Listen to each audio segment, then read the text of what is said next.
Okay, Bwana Mbeke. Yes. First of all, please introduce yourself.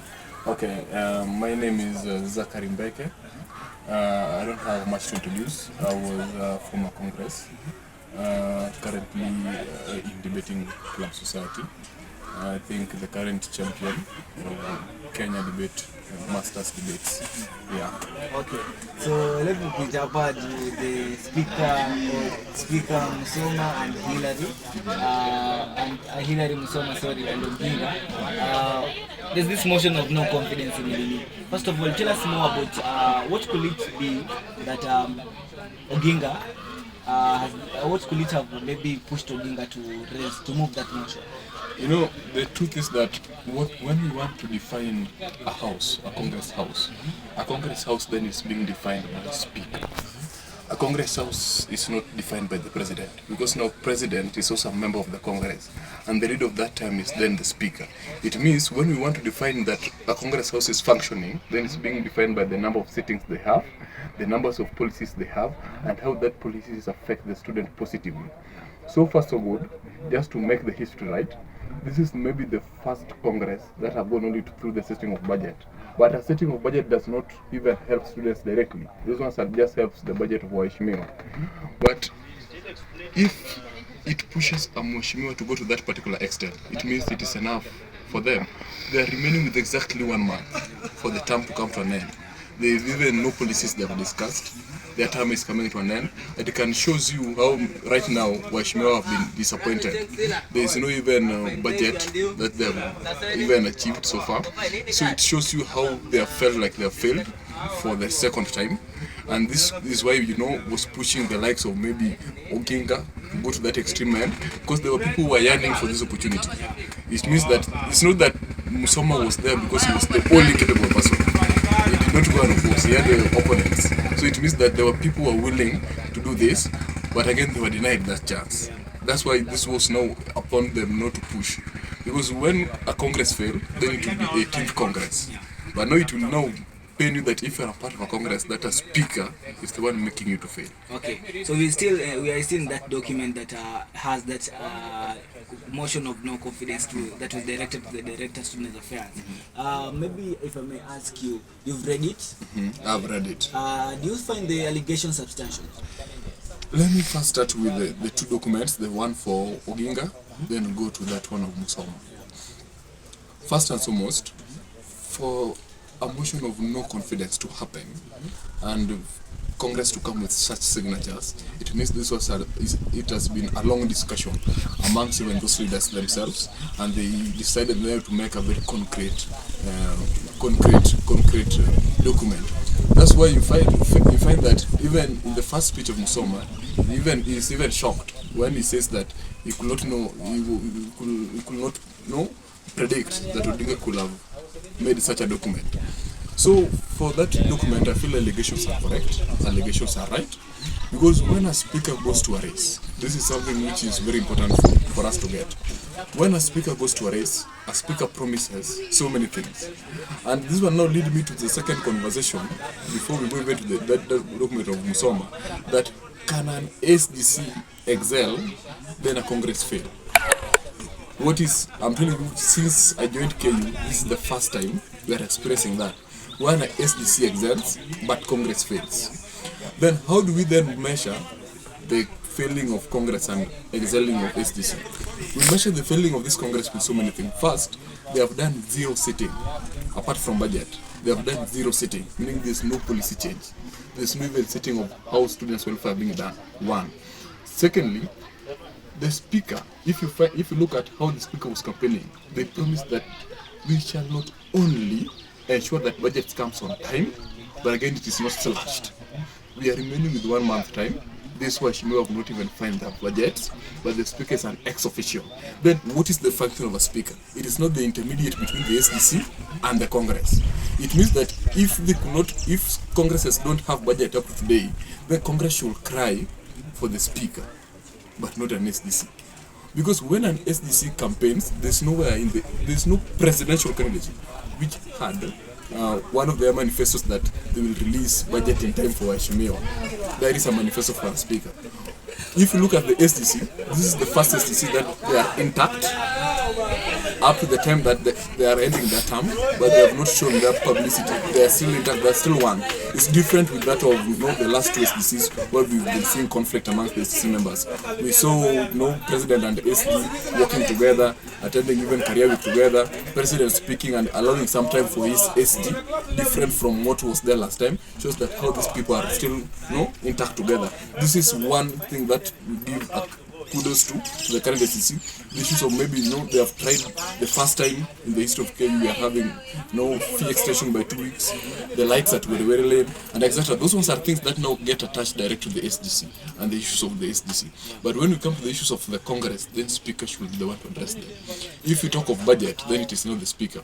But the one that now makes this conversation to be now to raise a lot of alarm is now how then will the Speaker answers to his allegation. One thing that I feel was very wrong for Musoma to do, I think he could have either kept quiet and follow the charts, or if he was to answer, then he could have answered it as a Mheshimiwa. Because as a Speaker, whose main role is to ensure that the House is in order, it means that if House want to vote against you, then you've already failed. They are not in order. Even if there are 10 signatures, it means that you have not brought these people in order.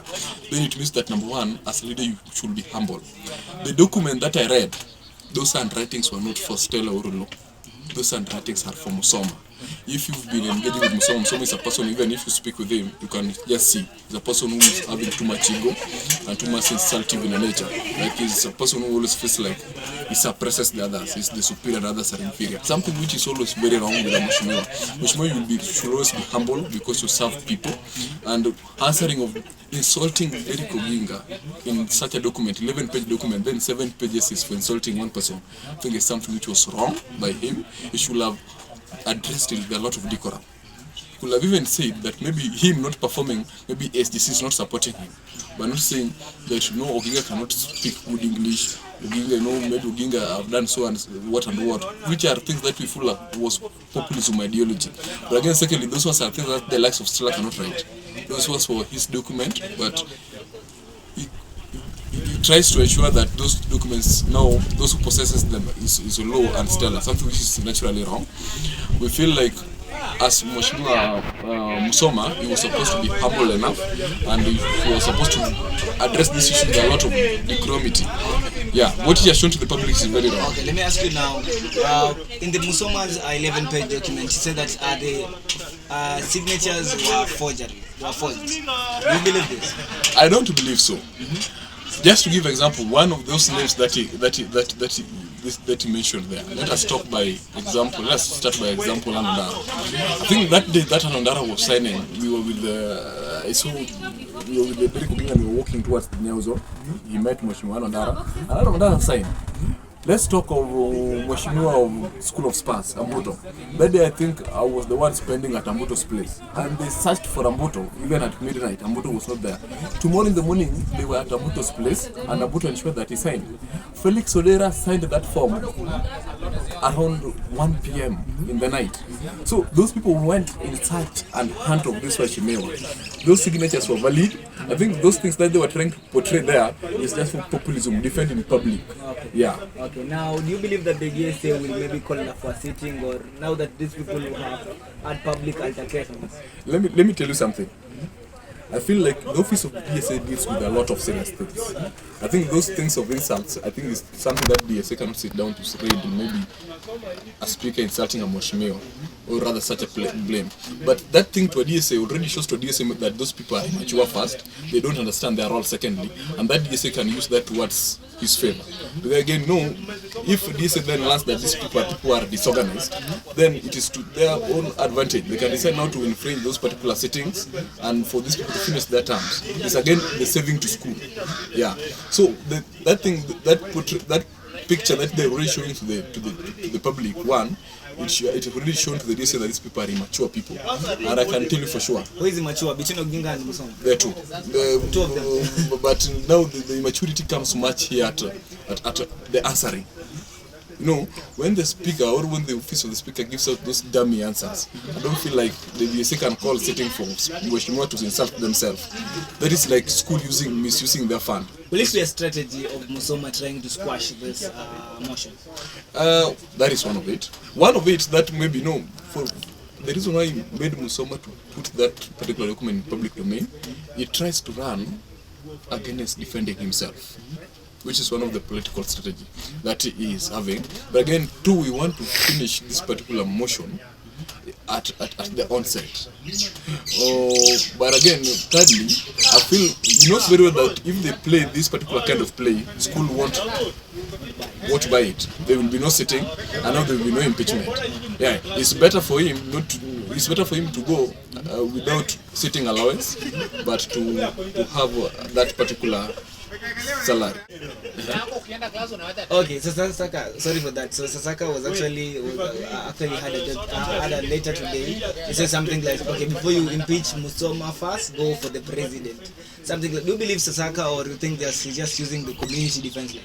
You know, there's things. One first and foremost, before I give out the answer to Sasaka, I want to assure you that the friendship between the two communities are intact, and the leadership of the two communities are working together to ensure that the two communities remain intact. Even today, at around 6:30, we shall be having meetings amongst the leaders of both two communities. What Sasaka is trying to do is, one, to maintain its political relevance, and it is allowed. What I feel also Sasaka wants to do maybe is that he wants to force a handshake with Teddy. We are going to talk with our brother Teddy so that he can have handshake with Sasaka, if that is what he wants. Because the blame that Sasaka brings are childish games. Sasaka speaks that one of the issues that Sasaka today speaks in his status is the issue of 3% given to as a budget in the government of Teddy. I have a lot then to ask Sasaka, how much did they give in our term? The same amount of money. Then, do a president pass a budget by himself, or they pass it as the entire team? Right? We just find that the president passes the entire team. But again, when budget is being done, I was in finance committee, there's always financial policy that guides the kind of budgets that is being given out. I was in that. So that particular kind of budget must work with that particular policy. The issue of 3% is just a blame excuse, and to make Sasaka relevant. Now that we are seeing him, he wants to have interest in Kuso, he is allowed.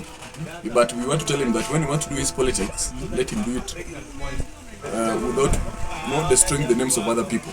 But if he wants handshake, we can ensure that you give him an handshake. So you mean that Sasaka has nothing to do with Musoma? He's actually not interested, just wants relevance. That is what Sasaka wants. Sasaka wants relevance because he's double speaking. At first, what I saw, he was saying that he was of support of Musoma's impeachment. Then again, he's now saying let us go for Teddy. So this is kind of relevancy, double speaking. But something that makes it funny, just from the document of Musoma himself, Musoma says that a person who comes third in an election poll should be an opposition to opposition. Second is the person should be the opposition to the president. With the opposition to Teddy Odhiambo is Harrison Ng'ang'a. Then Sasaka should be opposition to Harrison Ng'ang'a. He's speaking as a Kuso general. Kuso is a Kuso secretary general. Last time I confirmed Kuso has not done any election yet. Those ones are self-imposed leadership. And those ones are things that shall go with time. So I want to say that currently we are having two Kuso generals, because I'm seeing also Comrade Kangi's Kuso secretary. Kangi is self-proclaimed. So, but again, he is also self-proclaimed. Last time I confirmed, Kuso have not done any election yet. Yes. So those ones are self-proclaimed leadership. Yeah. Okay. So thank you very much for your time. We wish to hear from you. Maybe your last word? My last word, I want to give my last word into particularly two different domains. First thing, I want to speak of those who are coming to 19th Congress. 18th has ascended. The people who are coming to 19th Congress, leadership requires you to be mature. If you walk into those particular offices, always be guided by Constitution so that you don't fail. But immediately you start portraying a picture of immaturity and you don't understand your Constitution, that is when now you'll be blaming people, but the problem was self-proclaimed. Secondly, As my last remark is that we have a team, but now this is now far away from politics, that will be presenting Team Kenya and also Kenyatta University at the Cavendish University. We are traveling tomorrow, the two teams, in Uganda for debate Olympic championship. This is a very serious championship, a knockout that some people will even get out from first round. I want to wish all teams, including my team, all the best as we go towards Olympia. We know how much school value this and how much school spend on this, and we don't want to lie. We are going to do our best. We are going to come back with a good result. Yes. Yes. Karibu sana mheshimiwa. Thank you very much.